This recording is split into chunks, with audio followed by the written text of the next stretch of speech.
Got the best coaches in the game. We really ain't playing. We regroup up in the Slack chat where the coaches debrief. We be piecing these puzzles, occupy the chunk of the pie. Ain't no lie when we hit the block. Helmets casket is top. You be seeing helmet after helmet, helmet after helmet. First place, second place, fifth place, eighth place, 12th place, 15, 16, 20. So many helmets, you got blurred vision. We got too many. Tech. Oh man, shit. They got us fucked up. Army, regroup. We pledge always to have that edge. We don't fire warning shots. Competition just drop. We locked and loaded before lock. Whatever the time, yeah.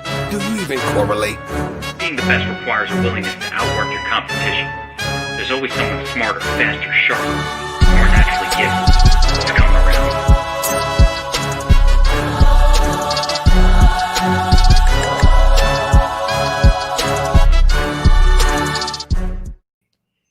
What's up, everyone? Kevin Allen here from DFS Army, and I am excited to bring on my man, BobbyWoW Clinks, two-time Millie Maker DFS winner, to discuss his big win this past Thursday, $550K, split of $1 million, a two-way split, very exciting. That's not your only win, though.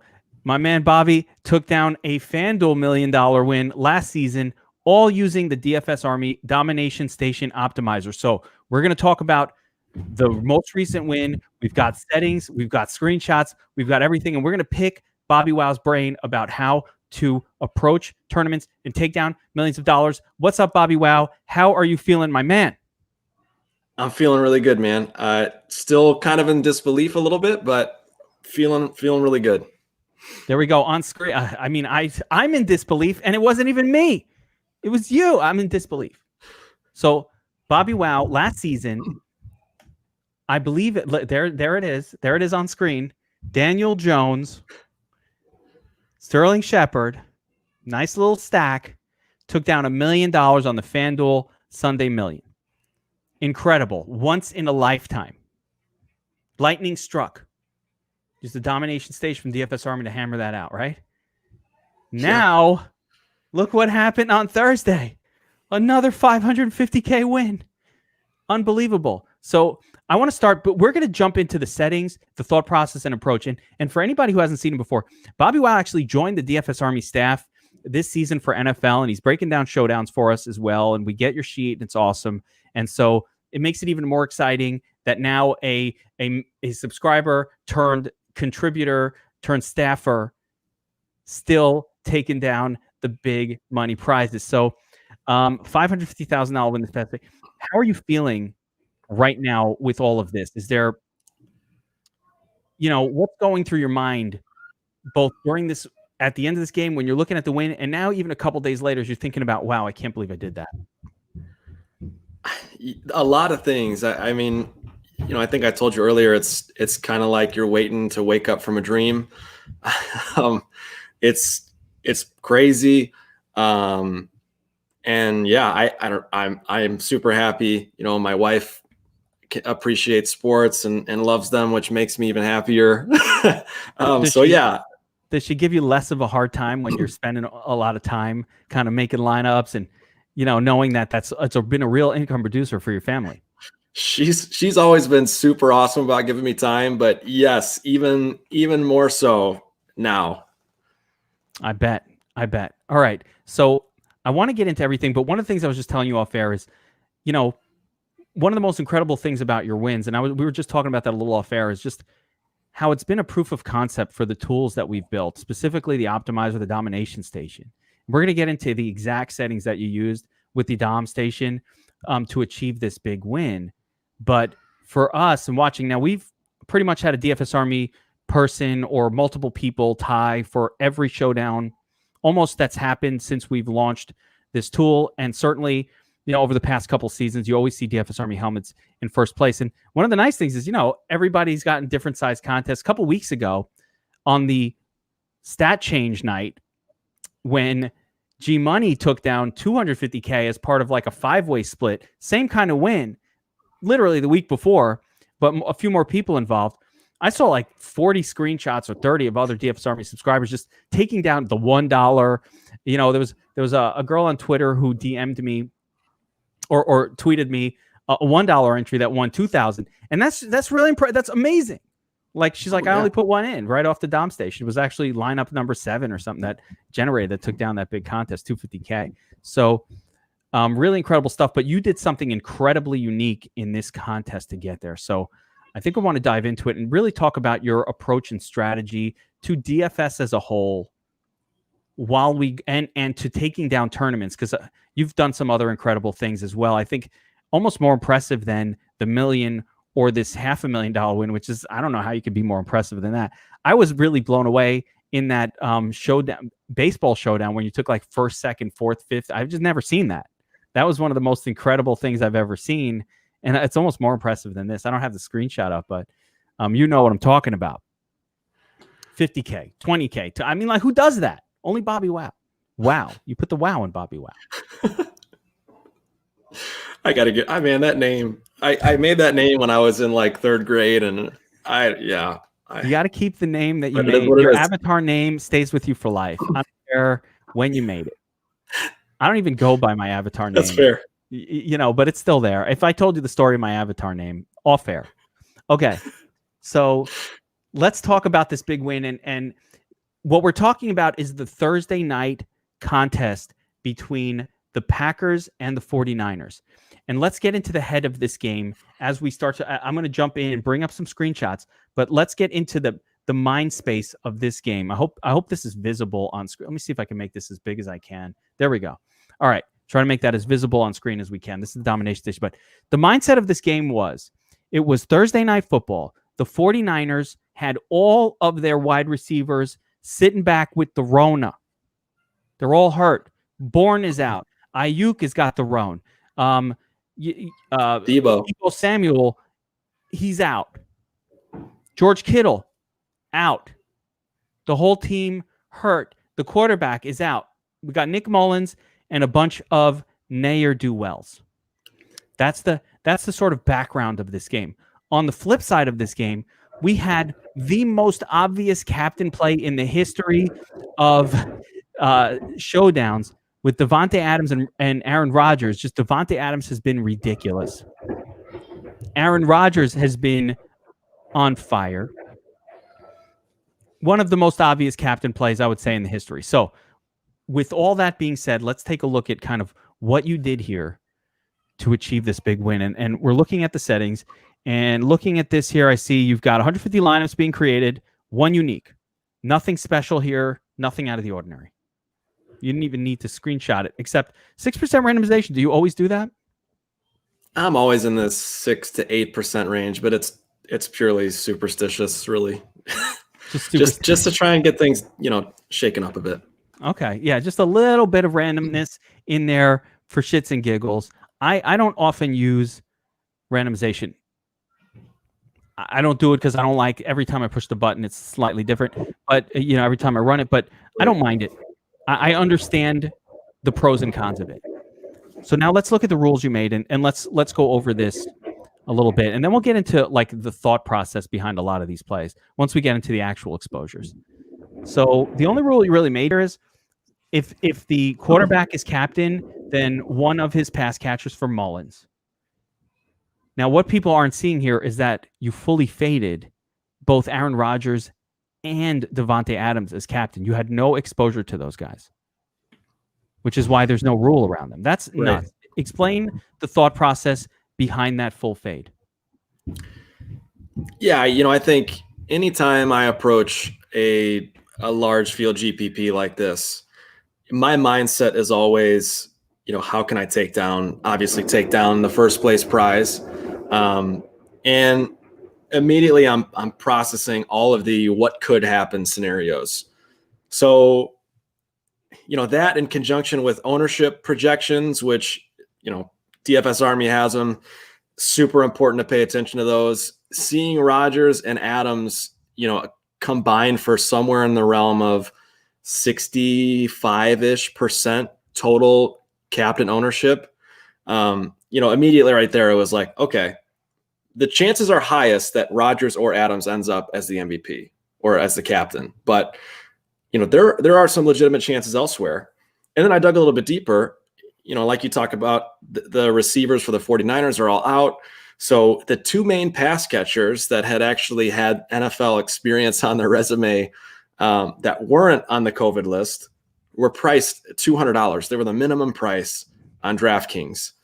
And so, we knew Rodgers and Adams are going to score. The 49ers are going to have to throw the ball if they have any hope of even trying to keep up with the Packers or make things somewhat competitive. And so, I figured there was a shot that one of those two guys was going to play a pretty big role in trying to keep up, even if it meant garbage time. And that's kind of where I started. So it was a combination of ownership, salary, and what could happen. What could happen, not what we expect to happen, but what could be an alternative scenario. So what I just popped up on screen, for anybody who doesn't know, the winning lineup for the Thursday Night Showdown featured Richie James as the featured player, but as the captain on DraftKings, right?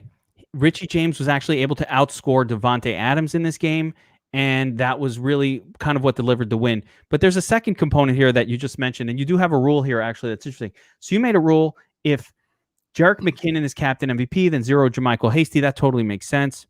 But I don't see where you did a rule like that just in general. So you did that as a captain rule. You didn't have that as if you allowed both of them to be in the flex together. Now, JaMychal Hasty and Jerick McKinnon are the running backs for San Francisco. All the other guys were hurt. So this was just eliminating the pairing in captain flex. But in this case, you could have had McKinnon and Hasty lineups combined in the flex. You didn't decide not to eliminate that.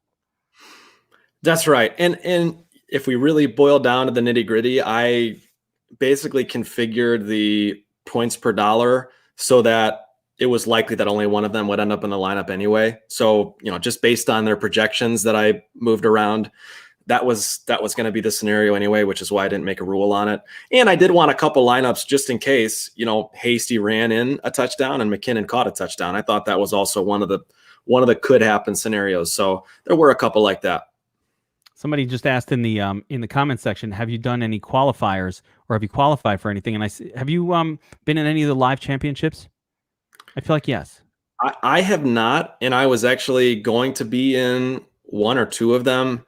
I want to say one was baseball and one might have been football. I can't remember, but they were both canceled because of COVID. So that was a total bummer.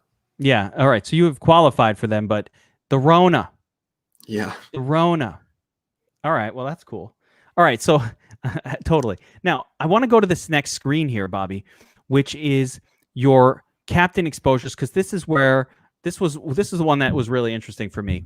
And for those of you guys watching, I want you to pay attention to projected ownership. One of the things we have in DFS Army is ownership projections, right? We project ownership for the captain and the captain and the flex position. And Bobby, one of the things you talk about a lot is leveraging the field with ownership. So let's take a look at a couple of your extreme leverage spots here. Now, Bobby also did a sheet for this, but Bobby does our FanDuel sheets. So the breakdown that we have from you was for FanDuel, but a lot of the notes kind of pointed to a lot of these leans. So one of the things here I note, all right, so you played Nick Mullins a little over the field. You got way over the field on some other spots, though. Jerick McKinnon, JaMychal Hasty, Trent Taylor, big time, 2.8%. And the biggest was Richie James, who essentially was going to be zero ownership, so any ownership. And you only had 10% Richie James. So the first thing I wanted to ask you is, number one, let me go to the full slate, actually, because I'm going to open this up, and I think it will be more telling if I show the actual slate on screen here. Oh, of course, for the that's a bummer. For the we don't show our project in our back test mode. It doesn't actually show the projected ownership anymore because it just gives you actual ownership. So we don't have it. That's a bummer. All right, that's okay.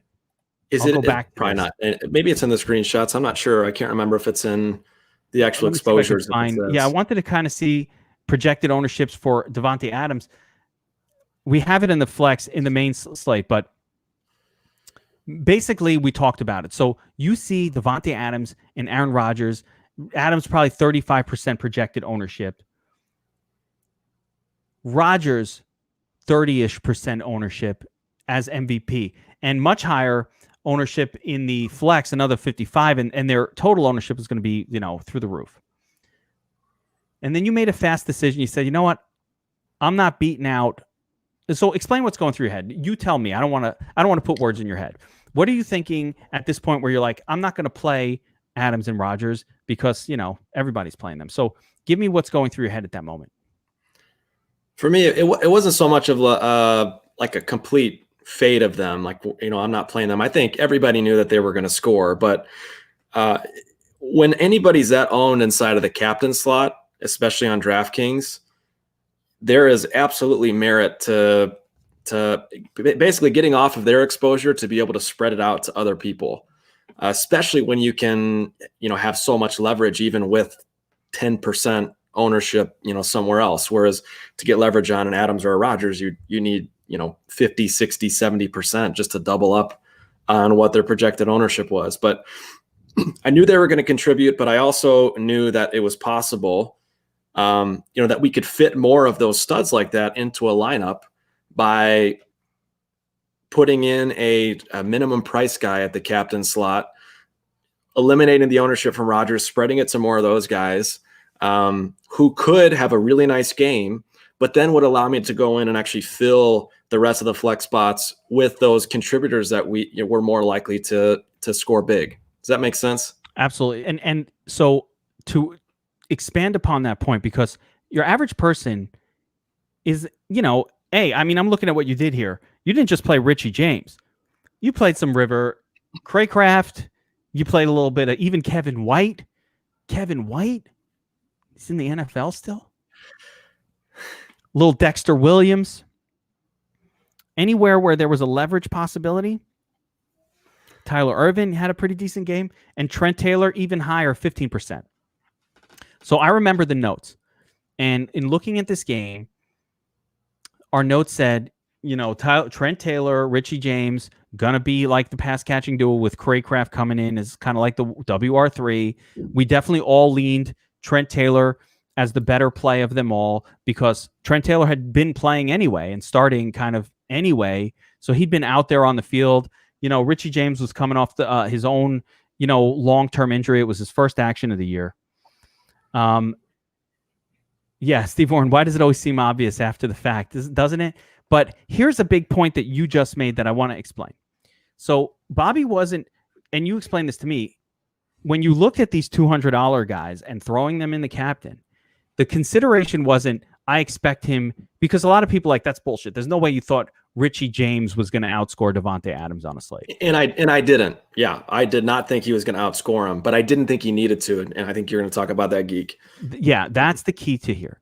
So the point wasn't that your assumption, the fact that he outscored him was a supreme bonus. But your assumption was this guy's so cheap that even if he doesn't outscore Davante Adams, having him in my lineup allows me to construct a lineup that looks really different from everyone else's because I get all these extra studs in it. And so maybe that is the approach that leads to the win, because a Richie James lineup, and actually I can use our backtest tool for that, a Richie James lineup, if you locked him in to captain, you got, let's see what happens if I lock Richie James right here into captain. What's going to happen is, just make sure I can, I don't need to do that. Hold on. I don't have the DraftKings rules. So if I lock him in, the first lineup that comes up, Aaron Jones, JaMychal Hasty, Nick Mullins. I mean, this is almost the winning lineup. If you switch JaMychal Hasty with, I think that's the winning lineup, right? If I switch JaMychal Hasty with McKinnon, that's the winner, right? I didn't see all of it, but it was at least close. Hang on a second.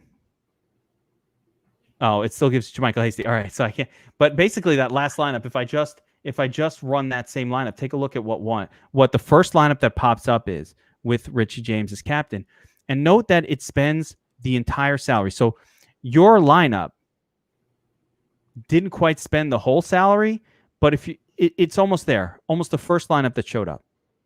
And the reason being, you could not get this combination without a $200 or $300 guy as your captain. It's that simple. Right.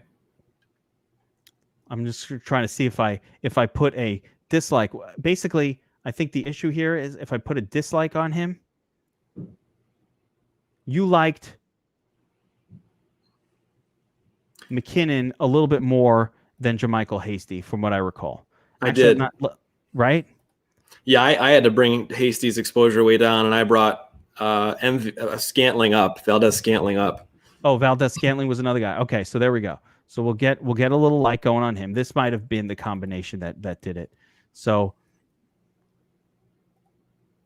I just want to see if a little bit of tweak just got that to pop up. Now, even still need a little bit of work, but regardless, the point is using a cheaper captain means that you didn't absolutely have to outscore everybody else, because the lineup that's coming up, the lineup that pops up,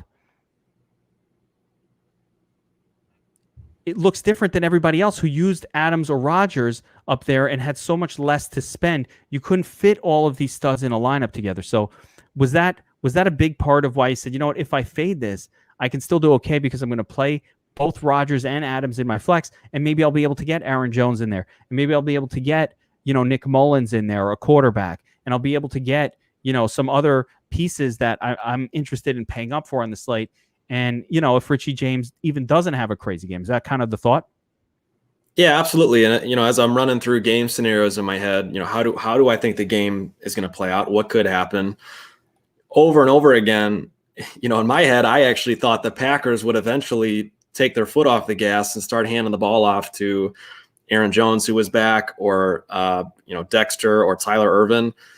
They didn't. So, Richie James ended up needing to outscore Adams because they just kept throwing the dang ball. But in my head, even in the scenario where the Packers were, stomping the 49ers, eventually Adams was going to stop getting targets.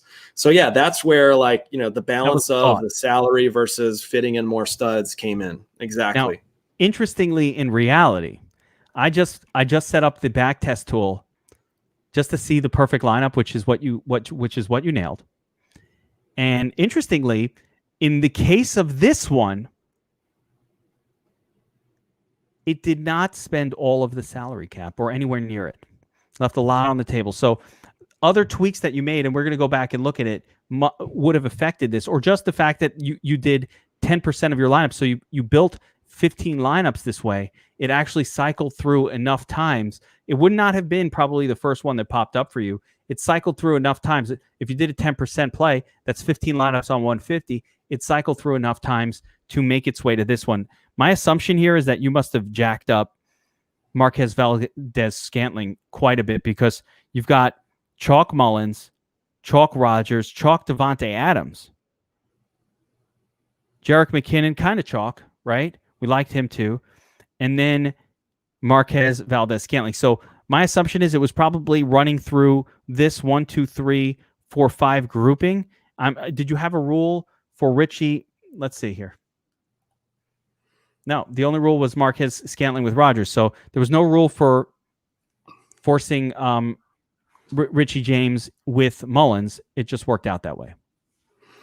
Yeah, anytime someone's that min price, I try not to make any sort of rules that would eliminate them, because they don't need to do that much. But yeah, that's how it kind of worked out. Awesome. And you had mentioned, like, in your general player pool, which you can where is that? Here. So these are Bobby's final exposures for this slate. And then I want to get into some general approach stuff.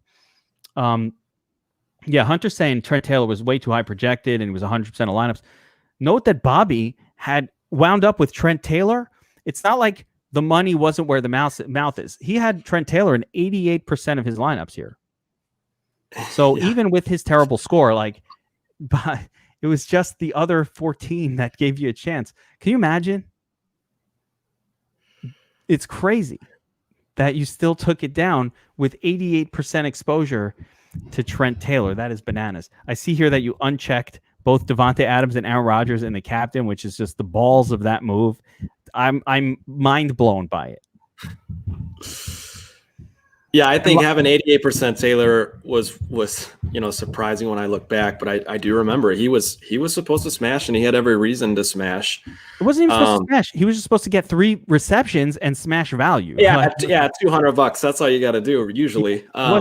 There was no expectation that. By the way, they threw to him. He just didn't catch it. Like, he had a few opportunities. He had some targets. I think he did catch one pass. He had a couple points. I was like, with his 1.5, I came in like 23rd in the play action with Trent Taylor. It's like, damn you. I had Richie James in there too, but damn you, Trent Taylor. I know, man. What a terrible. Like, but I think that kind of highlights, one of the reasons I love mass multi-entry, and it's because you don't have to be perfect, right? Like 88% of my lineups had a total dud guy that had no chance of making it into the optimal.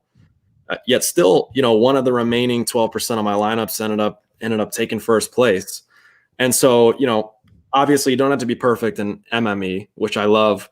The other piece of it is if you can narrow your player pool enough, you don't need to be so crazy exposed on some of these MVPs or captain plays because your player base is already so concise. Like we talked about, most of my lineups had Adams and Rodgers and MVS.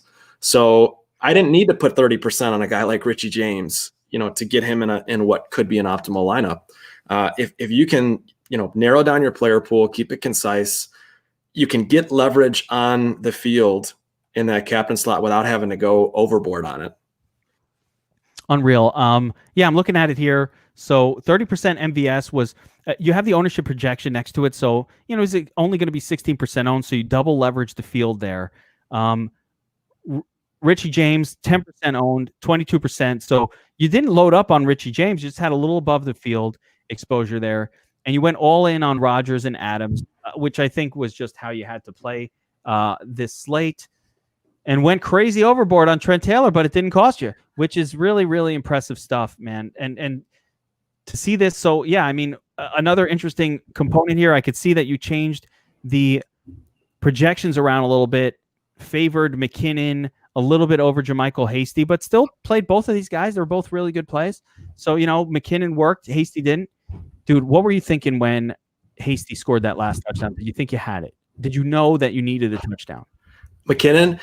Yeah. Yeah, I wasn't sure. I knew that I had a bunch of close lineups. I knew that I had, Adams and Rodgers in all my lineups, and there were a couple that were, getting close to the top 100. And I thought it would take a Mullins to Richie touchdown to get me to first place. But, McKinnon scored. I'd looked at it just to see, and I was in first. I could not believe it, man. It was unreal because he scored on like the last play of the game, basically, too. I couldn't believe it myself. And then somebody's like, BobbyWoW in first. And I'm like, stop it. I don't believe you. And there it was. And I was like, I just could not believe it. Hunter's asking if you full faded Jones. I did. Yeah. And that was in my notes too. Aaron Jones was coming back from injury, and we knew that he was a game time decision. There was some back and forth talk about how much he would play, if he would even suit up at all. And so, my frame of mind is the Packers they're going to handle the 49ers relatively easily.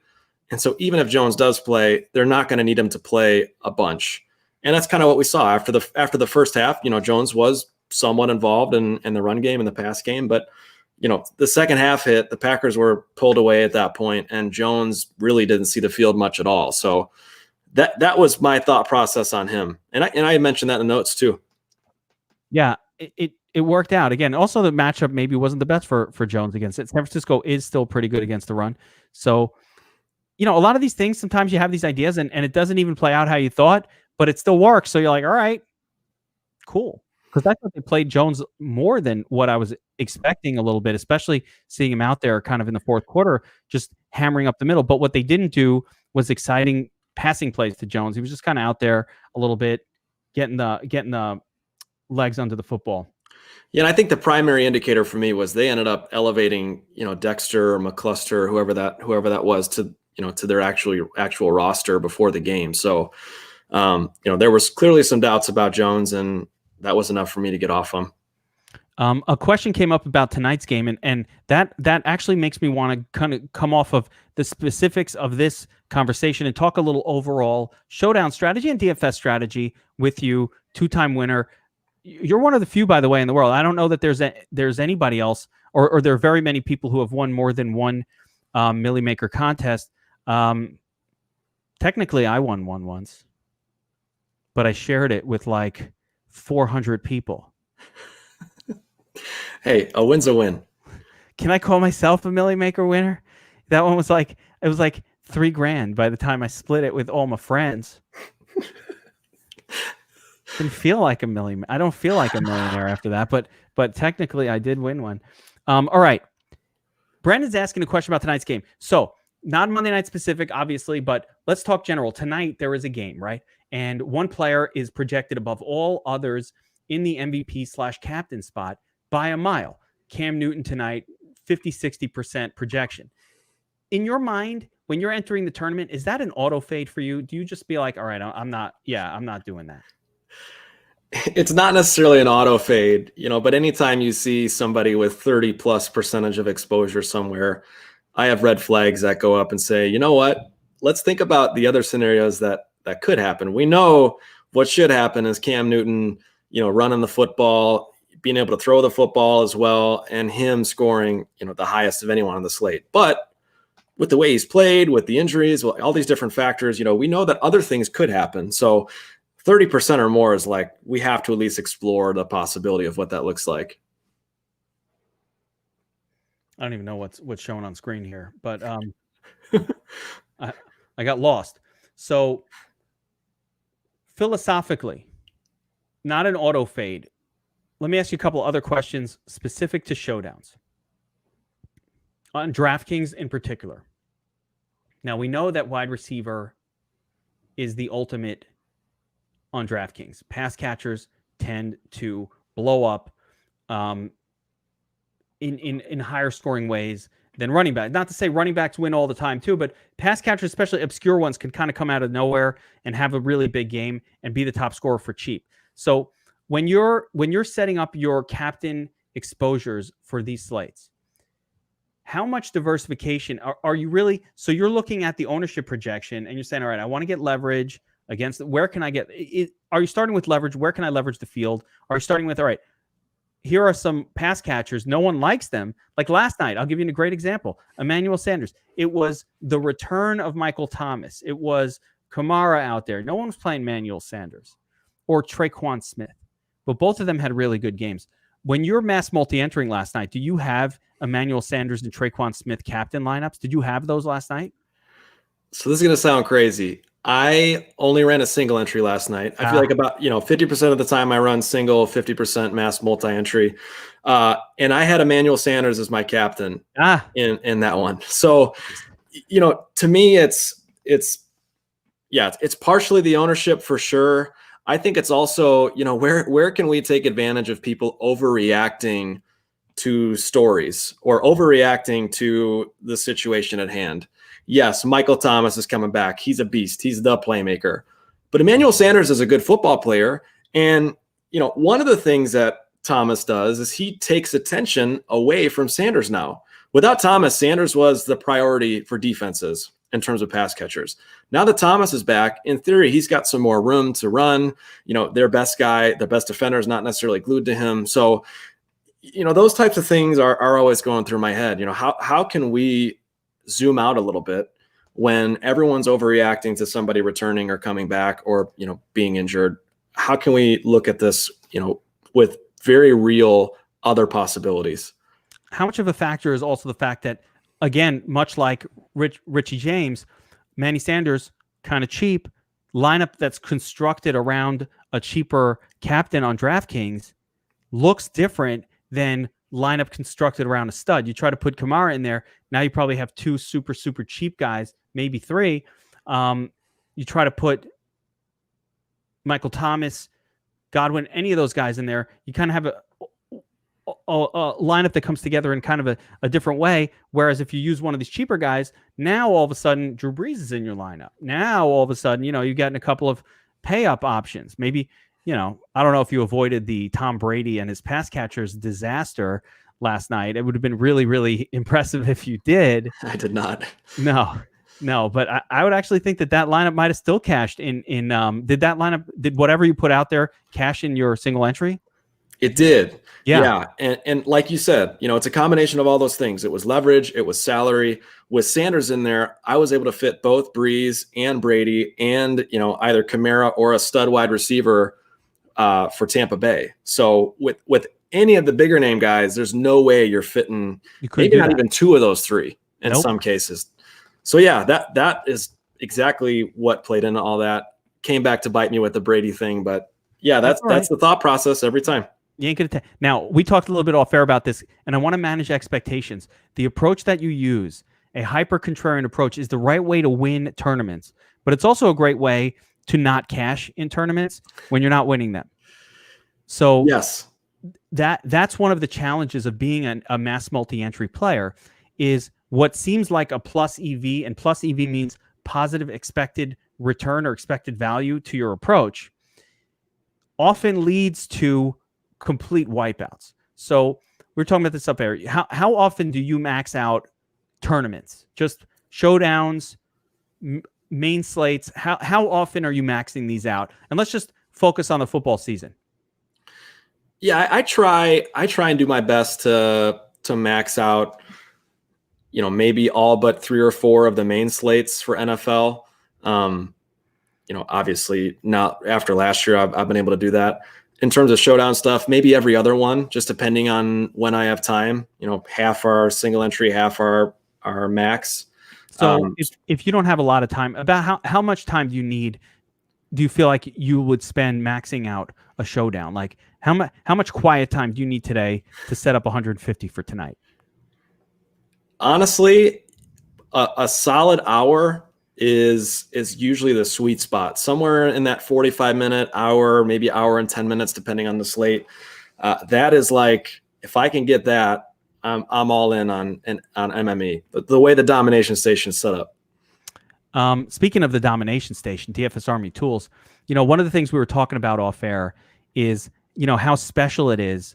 Not just, one of the reasons I get so excited when you take down a big tournament, aside from you're awesome and I couldn't happen to a better guy, is because it's a proof of concept of these tools. For me, every time one of our subscribers, one of our members takes down a tournament, I go, oh, wow, that is proof of concept that what we've built, this tool that we've put together, that we've designed, really works to take down like we thought it would. I use a lot of times the way the tool is designed, it's for myself. I play, and so I notice things that I don't have. Like the reason every option is here is either myself or you guys as DFS Army subscribers will DM me or message me and be like, Kevin, it'd be really, really helpful if we could do this. And be like, fuck yeah, I didn't think about that.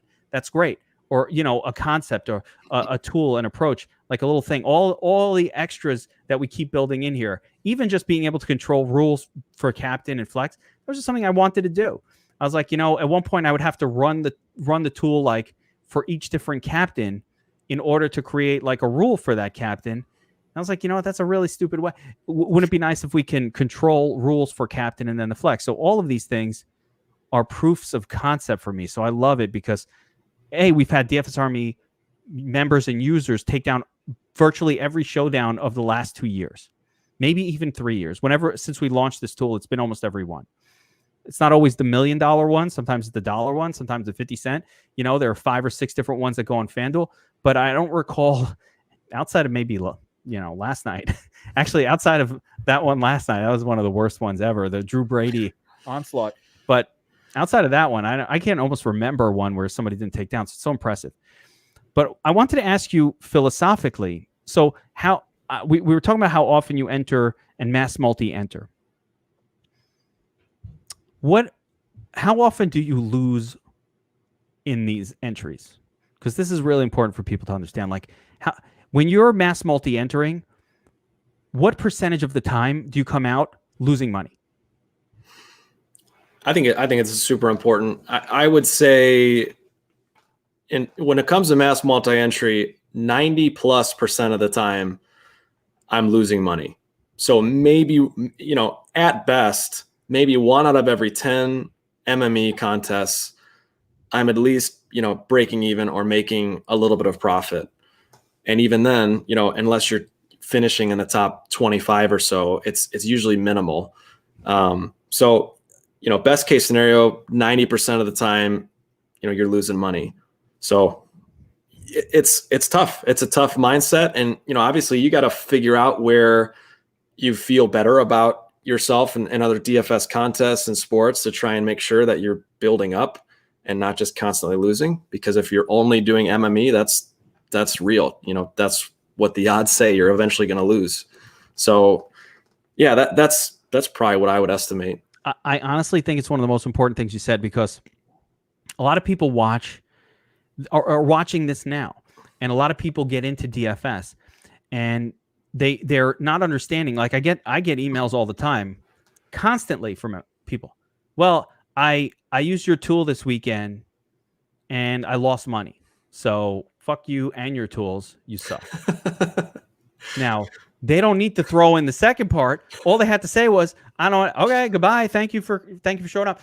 But I always say, listen, you didn't understand what you were doing. How many times do I have to tell you, when you mass multi-enter, you expect to lose most of the time? My goal, I lose 90% of the time when I mass multi-enter. Oh, yeah. Oh, he's got a great, we'll get to that. Jean-Baptiste, we'll get to that in a second. But when it's really, really important to understand that every time you mass multi-enter, you should be expecting to lose money. And the reason is, especially Bobby, with doing it the right way, which is what you do, where you're leveraging ownership against the field, most of the time, Davante Adams is going to smash and be the right guy to choose. The problem is, even if he's right, even if that happens, and even if, 50%, like tonight, 60% owned Cam, most of the time, Cam's going to be the highest scoring player in the game. I want to be right. Okay. Well, you're right. You picked Cam, but now you still have to beat out 120,000 out of 200 lineups that all also pick Cam. So where's your leverage? Do you really think that not only you picked Cam, you and 120,000 other lineups picked him? So now the whole rest of your lineup needs to be great. Now, so the leverage is, this is one of the reasons why when you enter one of these contests, like that night, I had almost all Davante Adams lineups, right? But when Davante Adams was scoring, my lineup was not shooting to the top. It was just staying where it was, because everybody else had the same. So it only mattered who else you played. And you talk about it really well when it comes to bracket stuff too, Geek. I don't know if that fits here, but it's kind of like if I were to ask you, do you want a 3% chance to profit $500, or do you want a 0.6% chance to profit $500,000? Your chances are significantly higher to profit a little bit, yet still low. Yeah. So in that scenario, you might as well be go taking for a shot. Yeah, you might as well go for the 500K, because 3% 500 doesn't pay for all the other times that you didn't win.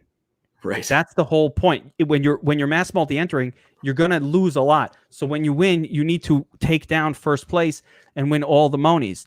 My example that I always give, and it just makes the most sense to my head, is of course, with the brackets. And we've talked about this before, where March Madness brackets, I'm going up against 1,000 people in a tournament, and I know that half of them are picking Duke to win.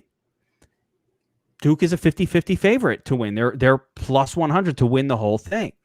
So I'm going to pick the number one favorite. The problem is, if Duke wins, now I've only eliminated half the field. Now I need to compete with half of the field to have a better sheet than all of them. Essentially, it compares to your lineup.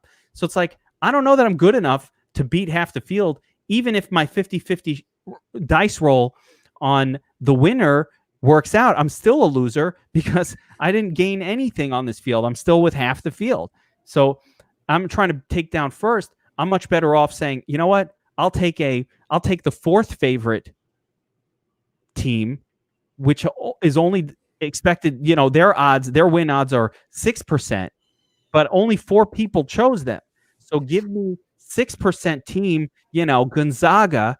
Give me Gonzaga to win it. Only 6 other players out of 100, only 4% of the people chose this team to win the whole thing. But now, if they happen to win a 6% possibility, according to the odds, now I only have to beat a 1 in 6 shot at all the monies, right? Instead of a 1 in 50 shot at the money when my 50-50. So if you add those 2 possibilities together, you're much, much better off not taking, essentially, your expected return is much better when you take the third or the fourth or the fifth favorite team.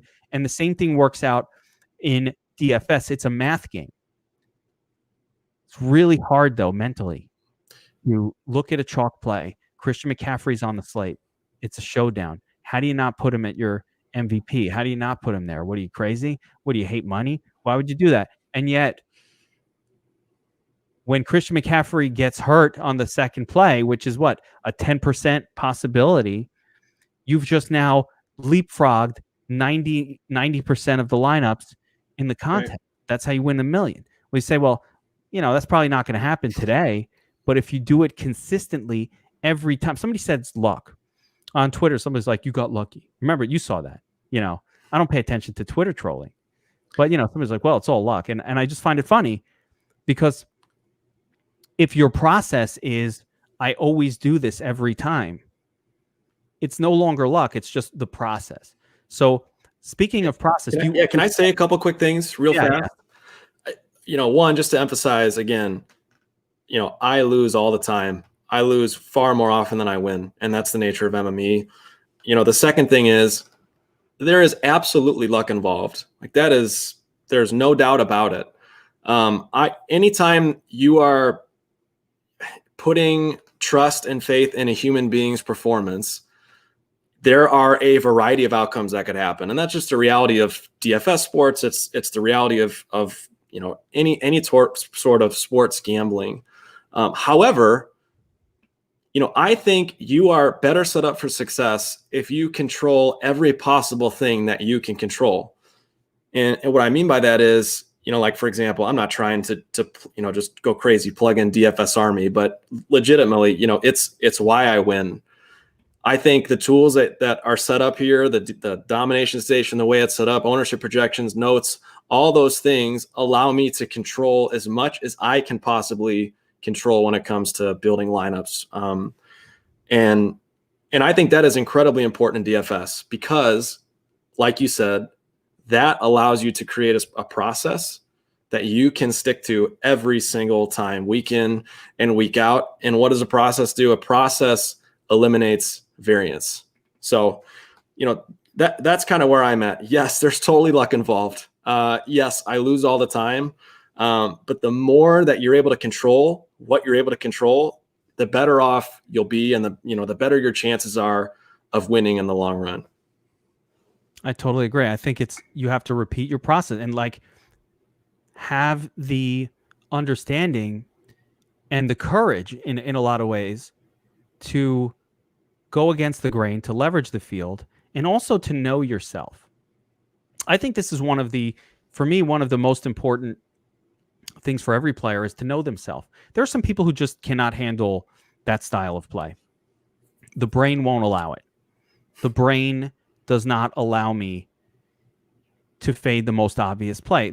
There are people who just, their mind doesn't work that way, which is fine. You have to learn yourself as a player. If you're that kind of player, you need to adjust the type of contest that you're entering for the style of contest that will favor playing, the smartest sort of just general on paper plays every single game.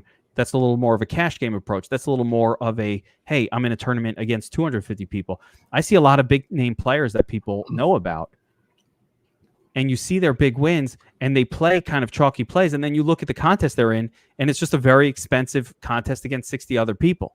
They're not that approach is great. I'll put $1,000 up against, 25 people, take down first place. That's a 10K win or something like that.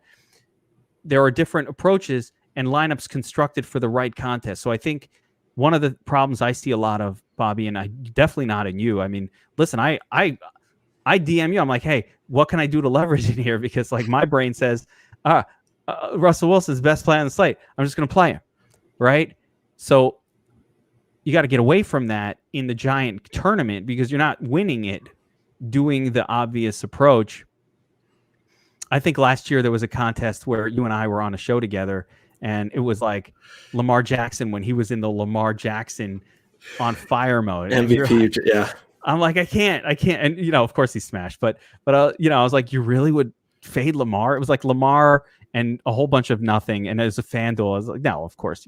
You're like, you know what? I'm playing Lamar. Even you played Lamar, I think, in that one. I did. But last year, like, yeah, I can't do it.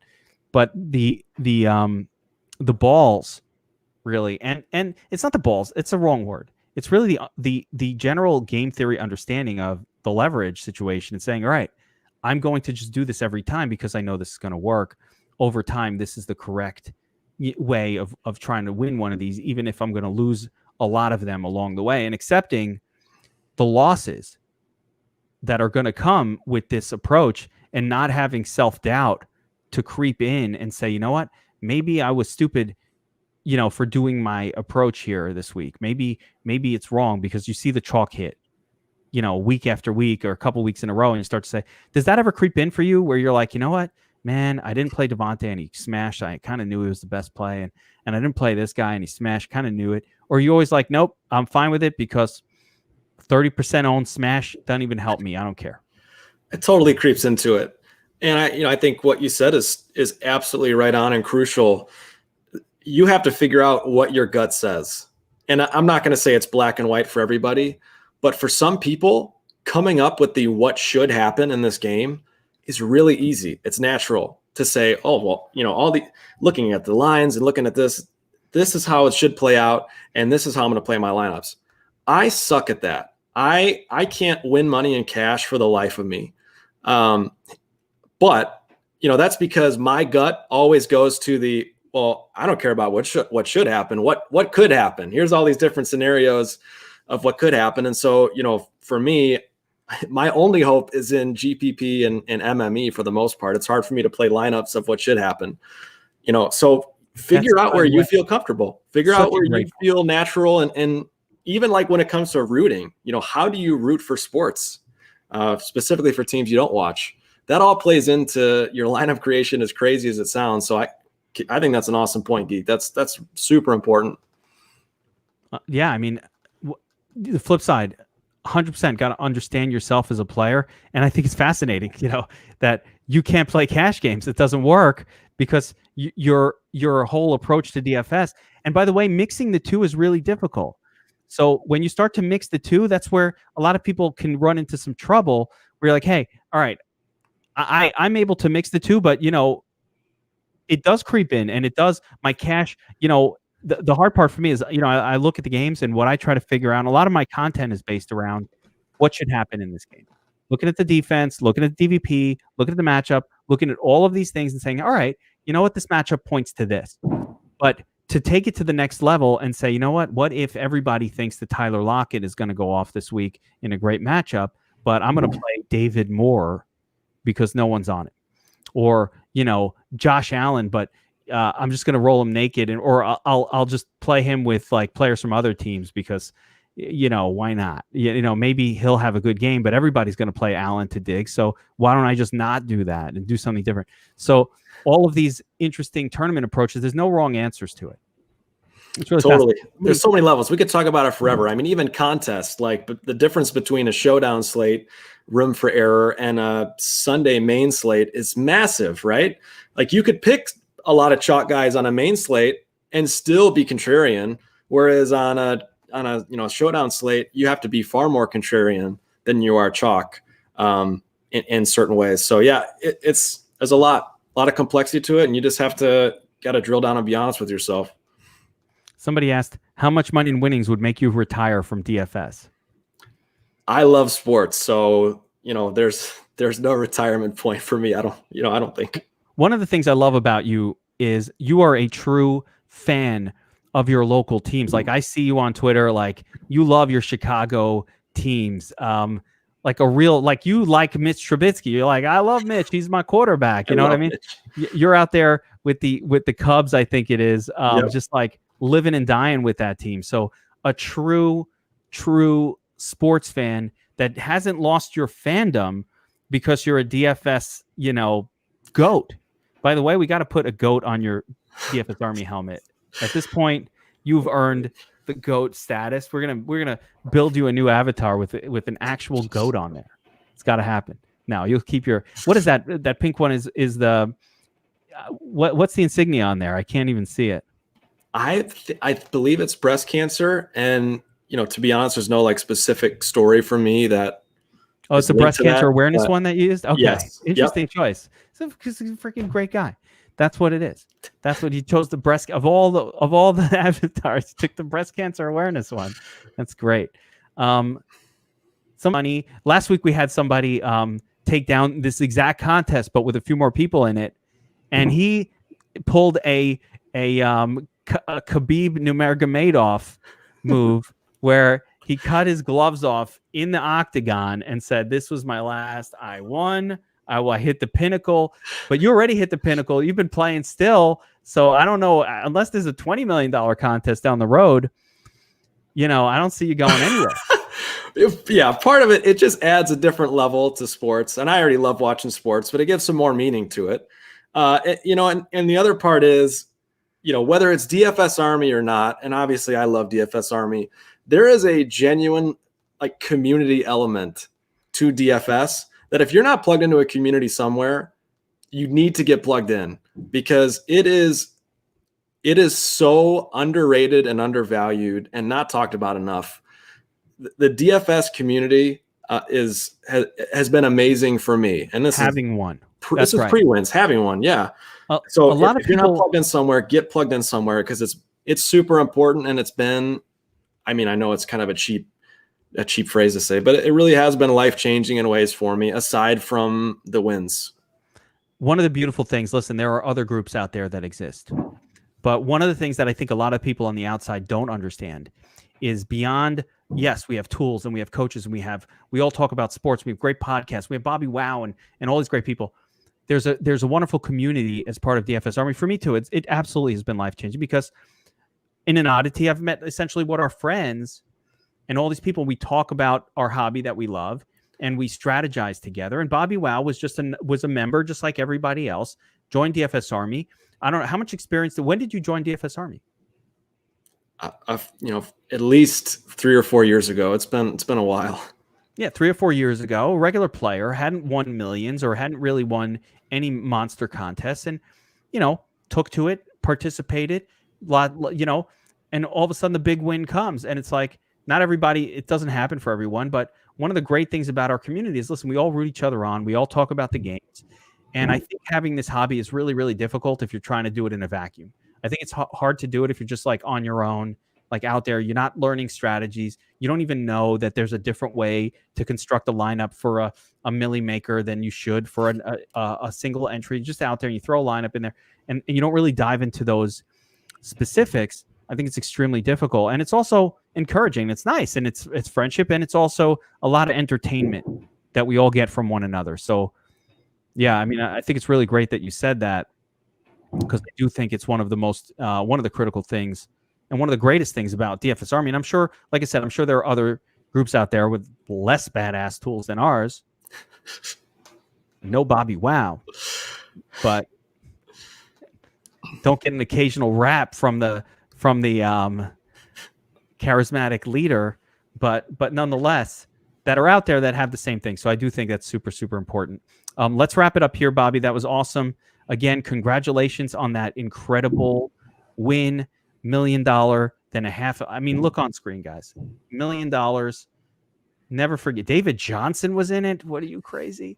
And then a $500,000 win a year later. $1.5 million. House paid for. No mortgage. Student loans paid off. kids' college fund taken care of. New kitchen in the house, of course. Of course. What more can you ask for? Do you have a new kitchen in the house? Did DFS pay for a kitchen? I feel like it should. If not, I'm going to talk to you. Sure. Yeah. I'm going to talk to Mrs. Clinkert about letting you know that she deserves a brand new kitchen in that house. And so much more. Thank you again for popping on. I always love having you on everything that we do. The more Bobby Clink I get, the better. So, and of course, behind the scenes, like I said, community-wise, I just want to go back to it. Like, as you know, we become friends. We get to know each other. We find out about each other. I have a lot of people that have become my friends from DFS Army that never would be. So it's one of the greatest things. And if you guys are not signed up, if you're just watching this and you're like, hey, that was awesome for Bobby Wow, and you're thinking about it, go to DFS Army, get signed up as a VIP. We even have like a free offer thing. You could click on it, top of the page up here. You sign up for a site. Where is that thing? Free offer here. You sign up for any of the sites that we promote. You get a free month. We want you to come check it out. So if you're not a DFS Army subscriber and you're watching this, why don't you come check it out? We have tools that take down $1 million contests. Doesn't mean you're going to take one down. Probably never going to take one down. I haven't taken one down yet, and I've been playing this shit for longer than anybody. Trust me, I played FanDuel before anybody heard of it. I promise you. You didn't even hear of it. All the people that you know of today that are the big name, they never heard of FanDuel when I started playing FanDuel, like in 2011. Trust me. The names, by the way, I can go off, but I didn't take down $1 million, but I take down contests. I love to play. This is my hobby. And we build tools. We have incredible pros for every sport. We don't have Geek doing NASCAR or Bobby doing tennis. We get people who are really good at stuff, who are really good at their sports, who lead them. We have projection teams. I found the best projection guys for every sport, and I brought them in because I wanted those projections for myself. And then everybody else then the dues allows us to pay for them. So that's how DFS Army came together. We looked for the best at everything that we could find. We brought them all together, each sport individually, and we all kind of combine. We all kind of combine. We're able to use the tools. We're able to use the advice. Everybody's stuff looks different. Bobby and I never have the same lineups. Like, that's not how it works. But takes down a tournament. Other members take down. That is the beautiful thing. Go sign up at dfsarmy.com as a VIP. You get all the sports included. Use promo code BobbyWoW. Made a special one for you. There it is. Promo code BobbyWoW. And I'll never be able to ditch that name, man. No one's going to. You'll never live it down. You use promo code BobbyWoW when you sign up. It's a 20% off lifetime of the sub. It's $39.99 a month. It's like such a no-brainer. The research, the tools, the community, everything's part of it. It's like $1 a day. If you're not doing this and you're playing DFS and you're watching this, you're playing minus EV. Why would you do that? Why? I don't understand it. Why? You don't like winning money? Oh, I don't want to pay you $39 a month. All right, well, how much fucking time do you have to spend? How much is your time worth? Just our research tools. Forget it. You don't have to talk to me. You don't have to be in our Slack. Just our research tools and our optimizer and having ownership projections. That's already worth it. Just having every sport covered, that's already worth it. MMA team, best in the business. And NASCAR team, best in the business. I'm not even going to talk about the football team because that's me. You decide. I don't know. And I'm not speaking from experience, but I mean, your wife certainly doesn't want to hear about when you had the sure play that would have won you $1 million and he dudded. He sucked. Your kids don't want to hear about it. You got to have somewhere to blow off some steam. So, no, I totally agree. Got to have it. Come tilt with us when you play Justin Jackson and he gets hurt on the first play of the game, like I had him 98% of my lineups. Oh man.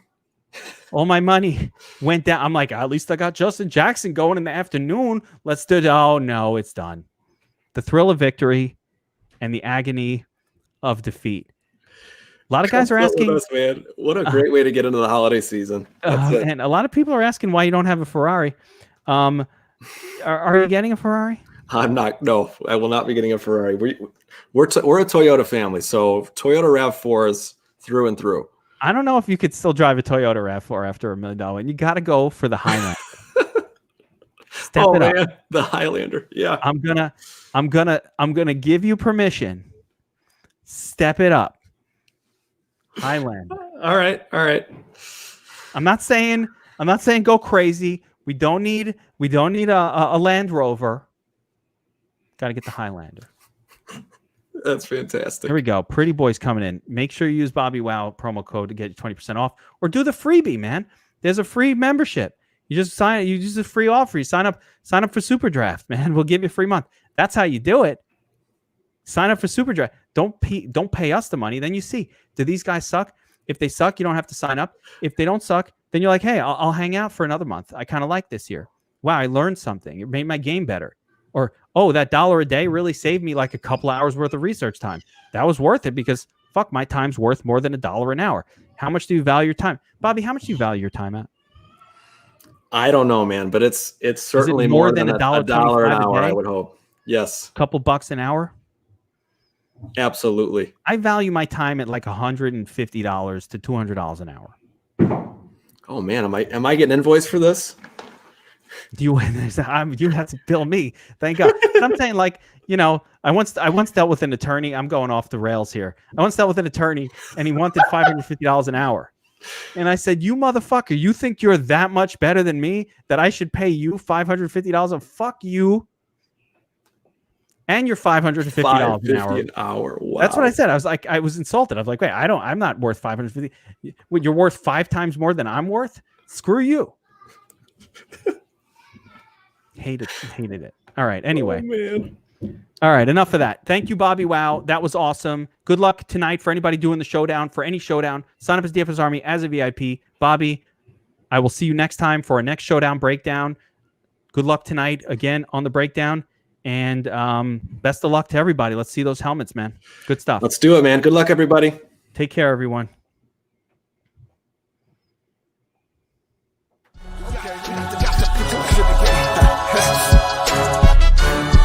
The best coaches in the game, we really ain't playing. We regroup up in the Slack chat where the coaches debrief. We be piecing these puzzles, occupy the chunk of the pie. Ain't no lie when we hit the block, helmets casket is top.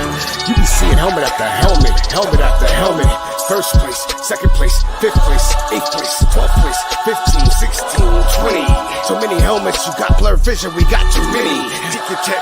Oh man, shit. They got us fucked up. Army, regroup.